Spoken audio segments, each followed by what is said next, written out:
నమస్కారం. ఓం ధన్వంతరే నమః. శ్రీ విజయ ఆయుర్వేదం హెల్త్ సిరీస్‌లో భాగంగా ఈరోజు మనం మాట్లాడుకోబోయే టాపిక్ వచ్చేటప్పటికి ముఖ్యంగా ఆయుర్వేద మందులు వాడే ప్రతి ఒక్కళ్ళకి ఒక క్వెషన్ ఉంటుంది. పథ్యం దేనికి? ఎందుకు? పథ్యం చేయాలా? వద్దా? అన్నది చాలా పెద్ద సందేహంగా ఉంటుంది.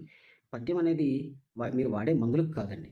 పథ్యం అనేది మీకున్న అనారోగ్యానికి, ప్రతి అనారోగ్యానికి తీసుకోవాల్సిన ఆహారంలాగే తినకూడని ఆహారం కూడా ఉంటాయి. మీరు ఎప్పుడైతే పథ్యాన్ని ఫాలో అయ్యి తినకూడని ఆహారం తినకుండా ఉండడం వలన, తీసుకోవాల్సిన ఆహారాలు తీసుకోవడం వలన ఏంటంటే మీ వ్యాధి అన్నది తీవ్రత ఇప్పుడు తీసుకోకూడని ఆహారం తీసుకున్నారనుకోండి, వ్యాధి తీవ్రత పెరగడానికి బాగా ఛాన్సెస్ ఉంటాయి. అలానే తీసుకోవాల్సిన ఆహారం తీసుకుంటే, మీరు వాడే మందులకు తోడు తీసుకోవాల్సిన ఆహారం తీసుకోవడం వల్ల రికవరీ అన్నది, మెడిసిన్ యాక్షన్ అన్నది చాలా ఫాస్ట్‌గా ఉంటుందండి. కాబట్టి మీరు ఆయుర్వేద మందులు వాడేటప్పుడు పథ్యాన్ని మీ వైద్యుడు చెప్పినట్టు ఆ పథ్యాన్ని అలా ఫాలో అవుతూ మందులు వాడుకుంటే మీకు రిజల్ట్, రికవరీ 2 ఫాస్ట్‌గా ఉంటుంది. ఇవాల్టికి మన హెల్త్ సీరీస్‌లో అప్డేట్ ఇదేనండి. మళ్ళీ రేపు కలుసుకుందాం.